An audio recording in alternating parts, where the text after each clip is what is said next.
네, 우리 좌우 양옆에 있는 채들 보면서 이렇게 인사했으면 좋겠습니다. 우리 하나님만 보며 살아갑시다라고 인사해 봅시다.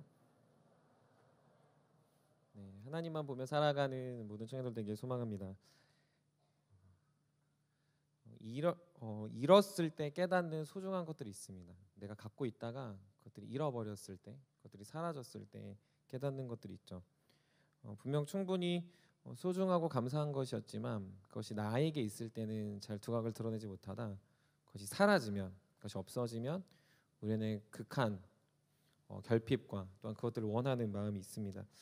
가장 대표적인 건뭐 청년들이기 때문에 그러지 않을 수 있겠지만 건강이 그렇습니다.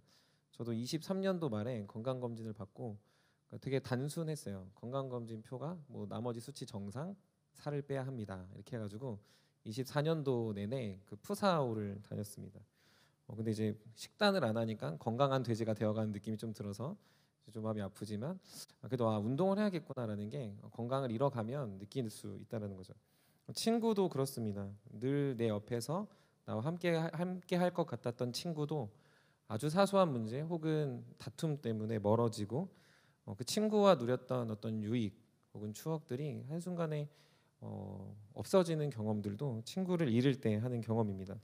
부모님에 대해서도 그렇죠. 최근에 제가 요즘 강의를 그 청년들 룻기나 구약 파노라마나 뭐 리더들 강의할 때 요즘 이제 추천하는 드라마가 있는데 폭삭 속았수다 한번 꼭 보세요. 거기 보면 부모님에 대한 마음이 다시 새로워지는데 부모님도 여러분 이제 다 살아계시고 건강하시고 여러분 젊으시니까 부모님 젊으시겠지만 부모님에 대한 감사와 또 그 공경에 대한 마음도 사실 부모님이 돌아가시고 혹은 부모님 아프실 때 내가 부모님께 좀 더 잘할 거라는 마음도 그때 더 많이 생겨나는 거죠.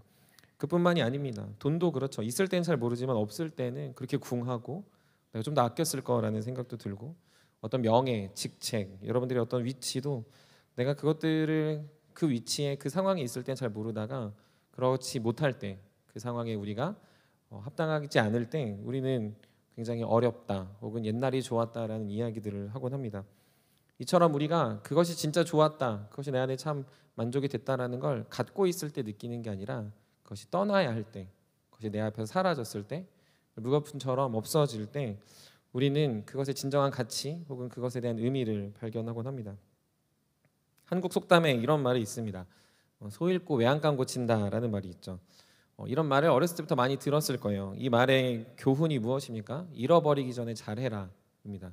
소 잃기 전에 외양간 잘 고쳐놔라이죠. 하지만 살면서 느끼는 건요, 소 잃고 외양간 고치는 것도 참 대단하다 생각이 들고요. 어찌 보면 소 잃고 외양간 고치는 게 더 나은 인생 혹은 더 발전된 삶을 살아간다라고도 여기게 됩니다. 분명 큰 손해와 큰 아픔이 있으면 이 속담이 떠올라요. 그런데 그것이 우리에게 어떻게 보면 예방접종 맞듯이 우리에게 그것이 더 큰 시금석이 돼서 더 나은 모습으로, 더 발전된 모습으로 살아갈 수도 있다라는 거죠. 아브라함과 롯이 대립하고 있습니다. 사실 이 대립은 예상치 못했던 대립이에요. 왜냐하면 우리가 갈대아 우르에서부터 가나안 땅에 올 때까지도 대립을 하지 않았고요. 그리고 우리가 오늘 지난주까지 나눴던 것처럼 애굽으로 내려갈 때도 대립하지 않았습니다. 심지어 아브라함이 자신의 아내를 누이라고 속이는 그 상황에서도 롯은 다 받겠죠. 근데 그곳에서 갈등이 일어나지 않았어요. 그리고 다시금 그곳에서 가나안 땅으로 올라올 때도 아무런 문제가 없었습니다. 그런데 어려움을 함께 이겨낸 사이 그 긴 거리, 뭐 거리상으로는 몇천 킬로가 되는 그 거리를 같이 옮겼을 때도 아무 문제 없었는데 갑자기 그들에게 갈등이 생겼습니다. 그 이유는 간단했어요. 소유가 많아진 거죠. 그들에게 가진 것들이 늘어났습니다. 6절에 보니까 그 표현할 때 단순하게 표현합니다. 그건 무엇이냐면 가치 있기에 비좁고 동거할 수 없다, 넉넉하지 못하다라고 오늘 본문은 이야기하고 있습니다. 이들은 어떤 일을 했나 생각해 보면 목축업을 했습니다. 그러니까 어떻게 보면은 이제 양떼를 누리고 어떤 푸른 풀밭으로 다니게 하는 그런 일들을 했었을 텐데 이 나그네 입장에서 좋은 풀, 좋은 땅, 좋은 목초지를 구하는 것은 굉장히 중요한 자산입니다. 그런데 적당한 양, 적당한 소가 있어야 목초지도 의미가 있는데 너무 많은 목초지, 너무 많은 동물들이 있다 보니까 아무리 좋은 목초지를 하더라도 그것이 비좁고 함께 있기에 불편해진 상황이 된 것이죠. 그러니까 그들이 선점하게 되고 더 좋은 것들을 요구하게 되고 서로 다투는 지경에 이르게 된 거죠. 함께 사랑하는 가족이고 사랑하는 사이고 어려움을 함께 냈는데 부유함이 그들에게 씨앗이 되어 그들은 더 갖기 위해 더 누리기 위해 다투고 있는 거죠. 우리의 관계도 그렇습니다. 편안하고 좋았던 사이가요, 일순간 아주 작은 말다툼, 말 때문에, 사소한 표현 때문에 다투어 관계가 깨지기도 합니다. 건강도요, 대단한 것 때문에 깨지지 않아요. 내가 먹었던 습관, 내 어떠한 그 태도들 때문에 건강도 일순간에 사라지기도 한다라는 거죠. 이들이 지금 다투고 싸우는 건 다른 이유가 아닙니다. 단순히 좁아서도 아니라는 거죠. 단순히 그냥 좋은 목초지를 찾기 위해서 싸우는 것도 아닙니다. 그들은요, 내가 저 사람보다 더, 롯은 아브라함보다 더, 아브라함은 롯보다 더 좋은 목초지, 내가 그래도 삼촌인데, 그래도 내가 조카인데 내가 더 누려야 되는 거 아니야 라는 생각들을 그들 마음에 하게 됐더라는 거죠. 이것은요, 드러난 건 아니에요. 은밀하게 사람은 그 마음을 요구하고 있는 겁니다. 누구나 좋은 것, 풍족한 것, 보기에 좋은 것을 열망합니다. 둘로 나누면요, 큰 거를 선택해요. 우리가 막 다이어트 하지 않는 이상 음식을 나누더라도요, 큰 거를 가져오고 싶은 심령이 우리 안에 있다라는 거죠. 여러분들도 어렸을 때 아마 식탐이 다 있어 보셨을 거고, 저도 예전에 뭐 그런 이야기를 했었지만 그런 경험이 있죠. 뭘 먹다 보면 마지막 남는 거 하나가 있습니다. 여러분 보통 뭐라고 말하십니까? 마지막 거 먹는 사람이 살찐다, 뭐 이런 얘기를 하죠. 참 잘 전했다고 생각해요. 그런 생각 안 하십니까? 그런 얘기 들으면 갑자기 먹으려고 하다가 제가 이제 조심하게 되는데, 내가 먹고 싶은데 누나가 먼저 가져가면 괜히 서운하고, 내가 더 빨리 먹고 씹는 속도를 빨리 하고 내가 더 쟁취하려고 하는 사람의 마음이 있다는 거죠. 그런데요, 그 많은 상황들 속에서 사람들이 은연중에 그걸 표현하잖아요. 내가 먹고 싶은데, 난 사실 더 배고픈데, 난 이걸로 부족한데라는 걸 표현하고 있지 않다가 누군가 그걸 잽싸게 딱 가져가면 좀 서운하거나, 아니면은 괜히 저 사람이 나를 배려하지 않는다거나, 한번 물어라도 보지, 너 먹을래? 라고 말하면 좋았을 텐데 그냥 마지막 거는 내가 먹을게 라고 해버리면 괜히 우리 마음에 불편함들이 생긴다라는 거죠. 우리 안에서도요, 또 많은 일들 중에 은연중에 내가 조금 더 좋은 위치, 수련회를 가거나 버스를 타거나 아니면 숙소에 들어갈 때 내 눈에 보기엔 저기가 좋은데 저거를 좋다고 말하면 너무 속물 같아서, 그래도 내가 나이가 많으니까, 내가 후배니까 여길 주겠지라고 생각했는데 그걸 내가 허락하지 않으면요, 우리 어떤 마음이 드니까 좀 별로다, 나는 왜 배려해 주지 않지라는 마음이 우리가 확 든다는 거죠. 무슨 마음입니까? 불편해져 생기는 게 아니고 내 안에 더 좋은 것을 얻지 못해서 생기는 내 안의 욕심을 우린 발견하게 되더라는 거죠. 너무 많이 있어요. 우리가 무언가를 가정에서, 형제지간에서도 느끼고요, 심지어는 이 관계 안에서도 느끼고요. 샘터 자리를 배정할 때도 그렇죠. 요즘 고생하는 샘터도 있어요. 여기 앞에서 샘터 모임 하는 샘터들 있거든요. 감사합니다. 우리는 왜 여기서 의자 깔고 샘터 모임을 하지? 라는 생각이 우리 안에 들 때 굉장히 불편하고 힘듦이 들 수 있다는 거죠. 우리는요, 우리 마음에 그런 마음이 들 때마다 우리 안에 얼마나 죄된 욕심과 소유욕과 결핍과 채우고자 하는 그 마음이 있다라는 걸 깨닫게 됩니다. 죄인된 우리는 그래서 관계보다 뭘 소중히 합니까? 소유에 초점을 맞춰요. 우리는요, 그 사람과의 마음보다는요, 내가 더 얻는 것에 더 집중하게 되더라는 거죠. 관계를 집중한다고 사람들은 말하지만 실제로 사람들은 자신의 결핍, 자신의 소유, 자신의 유익, 자신의 좋음을 향해 치닫는 인생을 살아가고 있다는 거죠. 어렸을 때 세뱃돈 받을 때도 누나를 좀 더 주면요, 누나니까 더 받는데 그게 그렇게 싫은 거죠. 선배기 때문에 더 좋은 자리를 하는 건 후배 입장에서 굉장히 기분이 나쁜 거예요. 여러분들, 우리는 그런 마음들을 가지고 살아가는 죄인이라는 걸 성경은 이야기하는 겁니다. 사랑하는 세움의 여러분, 그러므로 롯과 아브라함이 다투고 있는 이 문제는 단순히 비좁아서 그들이 어떤 더 풍족해서 그것들을 나누고 있어서 생기는 게 아니라 그들 안에서 지금 삶의 이유와 평안의 이유를 자신의 소유, 자신의 죄성에 집중하고 있을 때 나타나는 것임을 기억하셔야 합니다. 그들의 마음속에 하나님과의 관계, 그들 안에 진정한 체험, 그들 안에 진정한 위로가 하나님과의 관계가 아니라 자신의 결핍, 자신의 체험에 집중하다 보니까 그들은 계속해서 아닌 척하지만 다투고 아닌 척하지만 불편한 상황을 이어가게 되는 거죠. 여러분도 그렇지 않습니까? 내 안에 파고드는 은밀한 소유욕, 은밀한 원함, 나의 욕심, 나의 열망, 나의 생각들을 얻기 위해서 우리는 괜찮은 척 앉아있지만 사실은 엄청 불편할 수 있고 엄청 답답하기도 하고, 어떤 공동체가 나아가는 방향, 어떤 셈터가 이루어가는 방식들, 관계하는 어떤 대화들이 우리는 굉장히 다툼을 일으키고 우리 안에 하나님께 나아가지 못하게 하는 방향을 제시하게 된다는 거죠. 사랑하는 새우염 여러분, 그럼 우리가 기억해야 되는 게 무엇입니까? 여러분들 삶 속에 여러분들이 그렇게 부딪히고 여러분들이 원하지 않았을 때 떠나가게 되고 혹은 그것들이 나한테 소유되지 않을 때 하나님과 관계된 여러분들의 인생임을 꼭 기억하셨으면 좋겠습니다. 여러분들에게 진짜 위로와 진짜 기쁨이 되는 건 그거 조금 더 얻어서 누리는 평안, 유익, 만족이 아니라 주님이 여러분들의 위로자가 되시고 주님이 여러분들의 목자가 되신다라는 그 단순한 관계의 확실함이 여러분들의 참된 만족이 됨을 기억하셔야 된다는 거죠. 그때 우리는 어떻게 할 수 있습니까? 떠나보내야 할 것들을 떠나보낼 수 있습니다. 치킨 한 조각? 그래 냈다, 너 먹어라. 좀 편한 의자? 그래 너 앉아라. 조금 좋은 숙소? 그래 너가 있어라. 조금 더 맛있는 음식? 그래 너가 먹어도 된다라고 할 수 있는 거죠. 조금 내가 그 사람한테 상처받아도 그래 그럴 수 있지라고 여기는 거고요. 우리의 관계 안에서 내 안에 은밀하게 차오르는 결핍을 채우려고 내가 그것 때문에 갈등하고 하는 것보다 주님 여러분들을 채우심으로 인해서 그것들을 떠나보냄을 통해서 깨달아야 되는 것이 있음을 여러분들이 믿음으로 바라보는 주의 자녀들이 되시기를 간절히 축복합니다. 그럴 때 아브라함은 이제 진짜 자신이 뭘 봐야 하고 무엇이 소중한지를 깨닫게 됩니다. 아브라함에게 소중한 건 롯이기도 했지만 롯보다 더 소중한 것을 바라보고 있지 않기 때문에 하나님은 롯을 아브라함과 분리 떠나보내게 하고 있습니다. 아무런 관계, 아무런 문제가 없었던 롯과 갈라짐을 통해서 아브라함은 주목하게 되는 것이 생기고 있다는 거죠. 오늘 한번 성경을 잘 살펴보면요, 그게 본문 안에서 자연스럽게 이렇게 드러납니다. 오늘 보면 13장 전체를 읽으면 핵심은 둘의 갈등이 아니에요.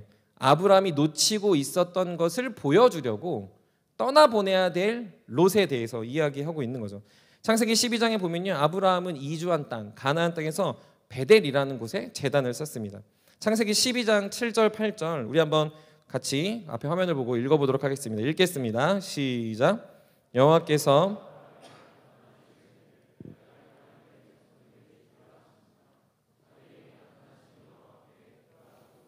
제단을 쌓고 거기서 베델 동쪽 산으로 옮겨 장막을 치니 서쪽은 베델이요 동쪽은 아이라. 그가 그곳에서 여호와께 제단을 쌓고 여호와의 이름을 부르더니. 아멘. 베델이라는 근처에서 제단을 쌓았어요. 그래서 오늘 본문 13장 4절에서 보면요, 제단을 쌓았던 곳이라고 이야기합니다. 지금 어디 갔다 왔죠? 애굽 갔다 왔잖아요. 그러니까 다시 처음 도착했던 갈대아 우르에서 처음 도착했던 그 베델 근처로 온 겁니다. 그런데요, 그곳에서 지금 깨닫고 있는 게 있는데 창세기 13장 18절 오늘 본문의 마지막 절인데 우리 한번 같이 읽어보도록 하겠습니다. 창세기 13장 18절 읽겠습니다. 시작. 헤브론에 있는 마므레 상수리 수풀에 이르러 거주하며 거기서 여호와를 위하여 제단을 쌓았더라. 옮겨와서 쌓은 곳은요 베델이었어요. 그런데 롯이 떠나고 나서 제단을 쌓은 곳은요 조금 그 옆인 헤브론이라는 곳에 다시 제단을 쌓고 있습니다. 이야기를 한번 재구성해 보겠습니다. 아브라함은요 가나안 베델에 도착합니다. 근데 정착해 보니 너무 감사한 거예요. 그 제단을 쌓아서 예배를 드렸습니다. 근데 어떤 일이 발생했죠? 기근이 발생했습니다. 그래서 남방 지역 네게브를 통해 애굽으로 내려갔어요. 그러다가 그래서 바로와의 일이 있고 나서 다시 올라옵니다. 어디로 올라왔습니까? 네게브를 통해 다시 베델로 올라왔죠. 그런데 문제가 생겼어요. 조카 롯과의 자신의 소유 때문에 갈등이 생긴 거죠. 그 둘은 불편했습니다. 자신의 은연중에 욕구, 결핍이 있었던 거죠. 그래서 아브라함이 멋있게 그래, 너가 좌하면 나 우하고 너가 우하면 내가 좌하겠다 하니까 조카 롯은 기꺼이 요단 동편 소돔과 고모라로 갑니다. 그리고 나서 그곳에서 아브라함이 하나님을 만나고 하나님의 음성을 듣고 어디다가 제단을 쌓냐면 헤브론이라는 곳에 제단을 쌓고 있는 거죠. 아브라함은 지금 뭘 발견하지 못했다가 발견하고 있는 겁니까? 아브라함은 지금 조카 롯을 떠나보내며 자신이 놓쳤던 것이 무엇인지를 알려주고 있습니까? 그건 바로 하나님입니다. 자신의 인생에 떠나보낼 수 없는 분, 자신의 인생에 자신을 찾아온 분, 자신의 인생에 반드시 기억하며 계속 거주해야 되는 그곳은 네게브, 애굽, 소돔과 고모라도 아니라 하나님과 함께하는 그 자리, 베델이든 헤브론이든 제단을 쌓는 그곳에서 예배자로 살아갈 것을 하나님은 원하고 계셨다는 거죠. 근데 그게 언제 깨달아집니까? 떠나보내야 할 조카 롯을 떠나보내니 아, 내가 예배자로 살아야 되는구나. 아, 내가 제단 쌓는 사람으로 살아야 되는구나라는 것을 그때 온전히 경험하게 되는 것이죠. 사실 아브라함은 믿음의 조상이라고 불려집니다. 창세기 15장 6절에 가면 아브라함은 여호와를 믿으니 그것을 의로 여기셨다라고 이야기합니다. 그런데 분명 믿음의 조상이라고 하지만요, 그도 사람이고 그의 복음의 여정 안에 여전히 그의 부족함과 연약함이 드러나는 게 마치 우리와 같습니다. 우리도요, 시간이 지나면 아무렇지도 않게 되는 것들이 아주 많이 있어요. 시간이 지나면 아무렇지도 않게 여겨지는 게 많이 있다는 거죠. 그 대표적인 게 연애라고 생각합니다. 연애를 하다가 헤어지는 사람들의 대부분의 이유는 권태를 듭니다. 권태가 무엇입니까? 감흥이 없는 거죠. 봐도 그만, 안 봐도 그만, 연락해도 그만, 안 봐도 그만이 되는 겁니다. 그래서 많은 결혼한 부부들도 권태를 느끼다 이혼을 하는 경우도 많이 있고요. 이혼율이 한국은 50%를 이미 넘어선 지 오래입니다. 관계뿐만 아니라 취미에서도 권태를 느낍니다. 그래서요, 자전거를 타다가 권태를 느끼면 자태기, 러닝을 하다가 러닝이 권태를 느끼면 런태기, 푸사오를 하다가 권태를 느끼면 푸태기라고 하더라고요. 제가 관련된 것만 찾았습니다. 이런 거죠. 푸태기가 찾아왔습니다. 코치님 어디 계시죠? 네.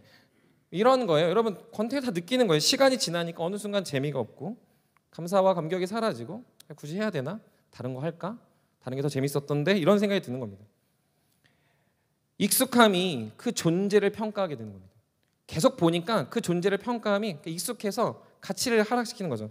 옛날에는 이 사람이 참 괜찮고 이 관계가 참 좋고 내가 좋아하는 이것들이 이러이러해서 좋았는데 어느 순간 익숙해지니까 그것들은 다 사라지고 그것 때문에 싫어지고 그것이 불편하고 오히려 단점만 잘 찾아지고 꼴도 보기 싫고 함께하기 싫은 마음들이 생기더라는 거죠. 그런데 아브라함이 지금 뭘 하고 있는 겁니까? 삶에 치이다 보니 그랬을 수 있어요. 어떤 아내와 관계가 좀 삐걱대서 그럴 수 있어요. 기근일도 들고 부유해지는 그 삶의 어떤 스토리 때문에 그럴 수도 있습니다. 그러나 그런 불안전하고 어떤 불편하고 자신의 인생에 계속 요동치는 상황 때문이 아니라 그는 어느 순간 내가 왜 이 땅에 왔는지, 내가 어디에 있었는지, 그리고 더 나아가 자신을 누가 부르셨는지에 대한 감사와 감흥이 사라졌다는 거죠. 그냥 이사 온 거예요. 그냥 갈대우로 살다가 그냥 가나안 땅에 이사 온 사람이 돼버린 거죠. 그냥 이사 온 게 아니죠. 하나님은 그를 부르셔서 그와 관계하시기 위해 갈대우르는 그곳에서 우상이 가득한 그곳에서 가나안으로 부르셔서 지목하셔서 주목하시고 관계하셔서 부르셨는데 어느 순간 그냥 이주한 사람, 그냥 이사한 사람이 돼버리니 예배 드려야 돼? 예배 안 드리면 괜찮은 거 아니야? 적당히 살아도 복 주시네. 적당히 사는데 소유가 많아지네. 적당히 살아도 나 잘 사네 라는 생각이 많이 드니까 하나님에 대한 권태가, 감사가 사라지고 그의 삶 속에 재단과 멀어지는 인생이 되어버렸다라는 거죠. 그때 하나님이 등장하십니다. 자신의 삶에 치였든 마음의 권태를 느꼈든 하나님에 대한 감사와 감격이 사라졌을 때 하나님 그때 나타나세요. 하나님이요, 롯이 떠나간 자리에 그때 바로 나타나셔서 뭐라고 하시는지 아십니까? 우리 창세기 13장 14절 같이 한번 읽어보겠습니다. 창세기 13장 14절 읽겠습니다. 시작. 아브라함을 떠난 후에 여호와께서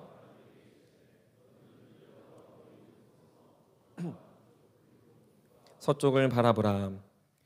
이 표현은요, 바로 앞절인 창세기 13장 10절과 아주 비슷한 형식으로 되어 있습니다. 한번 창세기 13장 10절도 우리 한번 같이 읽어보겠습니다. 창세기 13장 10절 읽겠습니다. 시작. 이에 롯이 눈을 들어 요단 지역을 바라본즉 소알까지 온 땅에 물이 넉넉하니 여호와께서 소돔과 고모라를 멸하시기 전이었으므로 여호와의 동산 같고 애굽 땅과 같았더라. 무엇이 같은 형식입니까? 눈을 들어 봤다. 눈을 들어 자신의 상황도 보고요, 자신이 봐야 할 것도 보고요, 가야 할 것도 봅니다. 롯은 뭘 봅니까? 여호와의 동산 같은, 다른 말로 에덴 같은, 저기는 정말 좋은 곳이라는 것을 보고 저기면 괜찮겠다라는 걸 본 거예요. 그럼 아브라함은 뭘 봤을까요?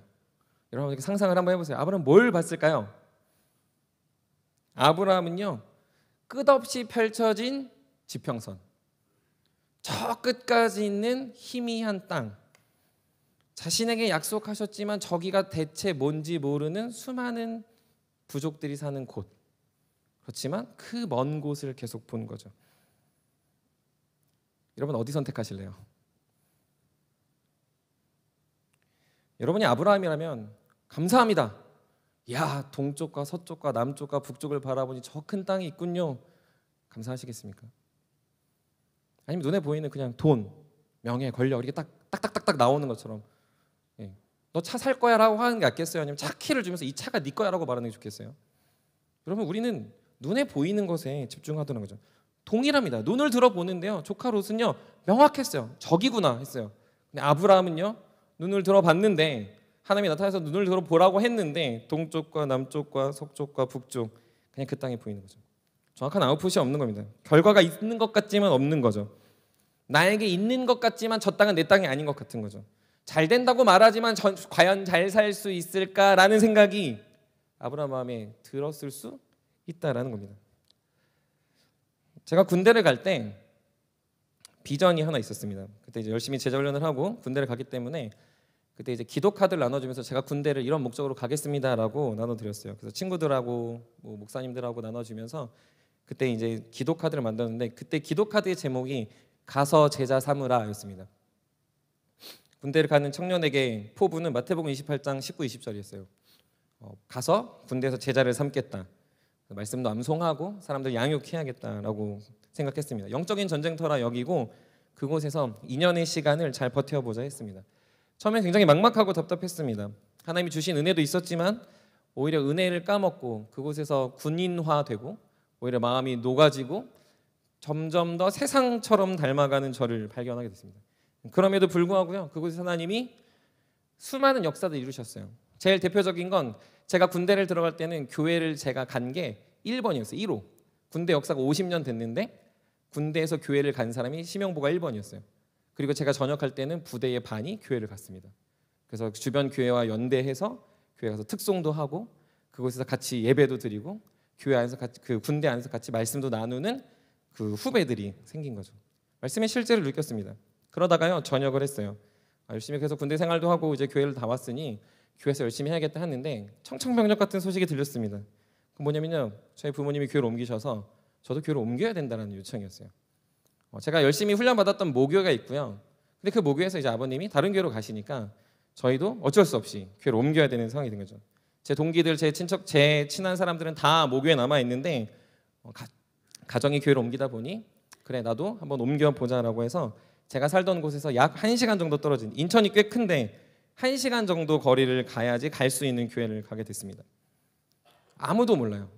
그리고 아무도 저를 인정해주지 않습니다. 제가 뭐 군대를 어떻게 갔다 왔는지, 가서 뭐 제자를 삼았는지, 제가 뭐 말씀을 몇 번 받는지, 제자 훈련했는지, 뭐 저 사람이 어떤 영적인지 아무것도 몰라요. 그냥 안수 집사님의 아들이 전역해서 교회를 왔다 이런 거죠. 근데 저는 덜컥 겁이 나는 거예요. 가서 과연 청년부 생활 잘할 수 있을까? 군대 갔다 온 아저씨가 청년부 생활 그때 24이었는데 그때 내가 과연 이 생활들을 잘할 수 있을까라는 생각이 들었고 그 교회를 갈 때마다 도살장에 끌려가는 어떤 동물처럼 이렇게 막 죽은 듯이 갔으면 가기 싫은데 하고 가고 그래도 어떻게든 생활해봐야겠다 했습니다. 근데 제가 이제 4월에 전역하고 5월 달에 부모님 먼저 가시고 지하철 타고 가다가 그때 이제 날이 이제 좋은 날 버스를 기다리다가 이렇게 제가 이렇게 의도치 않게 이렇게 눈을 들었다가 하늘을 봤습니다. 제 취미가 하늘 보는 거거든요. 하늘을 이렇게 가끔 봐요. 이게 답답하고 한숨 나올 때 하늘을 보는데 하나님이 저한테 갑자기 그런 마음을 주시는 거예요. 영부야, 내가 너와 함께 하고 있어. 군대에서 했던 것처럼 너가 가는 곳에 영적인 일들, 하나님의 일들, 영적인 군사와 같은 사람으로 살게 해줄게 라는 마음이 하늘을 보는데 갑자기 막 드는 거예요. 갑자기 근데 눈물이 막 나는 거예요. 그 군대 갔다 온 남자가 갑자기 하늘 보다 눈물이 이게 핑 도는 거죠.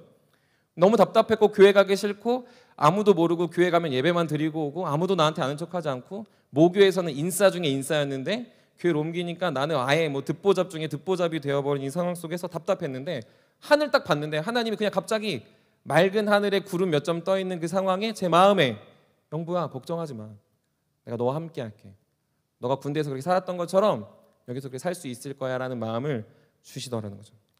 그래서 그 교회에서 7년 동안 사역을 했습니다. 청년부에서 고등부 엔지니어, 고등부 교사, 고등부 찬양인도, 선교도 많이 가고 수련회도 많이 가고 그리고 청년부에서 갑자기 사역자가 사라져서 갑자기 돌아가셔서 청년부 간사로도 섬기다 그러다 사역을 시작하게 됐습니다. 오늘 본문을요 제가 경험한 상황에 비추어 아브라함을 생각해 봤어요. 아브라함은 어땠을까? 아브라함은 동서남북을 보면서 어떤 마음이 들었을까라고 생각이 들었습니다. 한숨도 났겠죠. 힘도 들었겠죠. 지치기도 했겠죠. 근데 눈을 들어 멀리 보니까 어느 순간 자신의 상황에 안주하고 자신의 감사가 사라진 상황들을 돌아보며 자신을 갈대아울에서 부르셔서 아무도 없는 가나안 땅에 정착하고 베델에 단을 쌓았던 그 하나님을 생각하지 않았을까 여기게 됐습니다. 아, 내가 저기 있다가 여기 온 게 하나님 때문이었구나. 애굽에 있다가 다시 올라와 롯과 헤어지니까 아, 내가 어느 땅을 그냥 전전긍긍하며 사는 인생이 아니라 하나님이 나를 부르셔서 하나님이 거하라고 하는 그 땅에 살아가야 되는 하나님의 사람이구나라는 것을 아브라함이 멀리 바라보며 아무것도 없는, 결과가 없는 그 저 먼 땅을 보면서 생각하지 않았을까 제 마음에 와닿게 됐다는 거죠. 소돔과는 비교할 수 없습니다. 소돔은 너무 좋아 보여서 하나님의 땅 같다고 했어요. 그런데 눈에 보이는 땅은 한숨밖에 나오지 않아요. 근데 그곳에서 한숨이 기쁨이 되고 슬픔이 하나님께 영광이 될 수 있는 이유는 자신이 갈대아우라는 말도 안 되는 그 나라에 살다가 이제는 하나님의 땅 가나안에 부름받은 하나님의 백성이 됐다는 이유 때문인 것이죠. 자신에게 하나님이 갑자기 음성을 들려주셔서 나를 택하셔서 이곳에 보내셨다면 한숨 나는 상황, 여전히 답답한 상황, 내 안에 원하는 게 너무나도 많은 그 상황에 아브라함 마음의 울림은 그래, 내가 하나님으로 살지 롯으로 사냐? 그래, 내가 하나님 때문에 이곳에 왔지 내가 옮기고 싶어서 옮겼냐? 그래, 내가 하나님의 영광 때문에 이 인생을 걸어가는 거지 내가 뭐 부귀영화 누리려고 살아가느냐라는 마음이 아브라함 마음에 가득 담겼을 거라는 거죠. 그래서요, 비슷한 시편이 있습니다. 시편 121편에 보면요, 너무 비슷하게요. 내가 산을 향하여 눈을 들리라. 나의 도움이 어디서 올까? 2절에 나의 도움은 천지를 지으신 여호와에게서로다 라고 기록되어져 있습니다. 여러분 기억하십시오. 눈을 들어 산을 보는 건 산을 보는 게 아니라 눈을 드는 그 순간 우리 안에 마음이 비워지며 우리 안에 진짜 봐야 될 하나님이 깨달아지는 은혜를 주신다는 거예요. 여러분들의 삶에 집중하고 다툼에 집중하고 잃어버린 것에 집중하고 권태에 집중하고 여러분들이 내가 왜 이걸 하고 있는지 집중할 때는 보이지 않는 것들이 눈을 들어 떠나보내면 그때 여러분들이 왜 여기 있는지, 여러분들이 왜 세운 공동체여야 하는지, 여러분들이 왜 믿음이 있어야 하는지, 여러분들이 세상에다가 왜 그리스도인이어야 하는지를 여러분들의 처음 부르신 그 시절, 첫사랑했던 그 은혜, 여러분들 마음에 뜨거웠던 하나님의 사랑, 그리고 여러분들의 정체성을 주님은 눈을 들어 주를 볼 때 깨닫게 하신다라는 거죠. 사랑하는 세우며 여러분, 그러므로 복음의 여정을 걸어가는 저와 여러분의 삶에 롯이 떠나가니까 조카 롯을 아쉬워하는 게 아니라 떠나보내야 할 것은 과감히 떠내보내고 여러분들 삶에 남는 눈을 들어 보이는 주님이 마음에 담기길 간절히 소망합니다. 여러분들이 이 자리에 남아 훈련하고 주님을 닮아가고 주님을 알아가는 그 모든 삶에 여러분들이 왜 있는지를 깨달으셔야 돼요. 그건 여러분 때문이 아니라 여러분의 선택이 아니라 여러분의 노력이 아니라 하나님이 여러분들을 부르셔서 여러분 이 자리에 있게 하셨다는 거죠. 나의 노력은 이런 반푼어치도 없어요. 주님의 은혜 때문에 여러분들 이 자리에 있고 어느 순간 어느 시점에 여러분들을 통하여 일하실 하나님의 놀라운 계획만이 남아있다는 거죠. 그러니 그런 삶에 권태나 감사가 없어짐이나 혹은 불평이나 불만이 남는 것이 아니라 결과는 없어도 그분을 신뢰하며 이 자리를 묵묵히 지킬 수 있는, 그래서 그 자리에서 아브라함이 했던 것처럼 헤브론에 제단을 쌓고 이제는 떠나지 않는 복된 인생이 되더라는 거죠. 주 안에 사랑하는 세움의 청년 여러분, 저 여러분들이 그러한 삶이 되시길 간절히 소망합니다.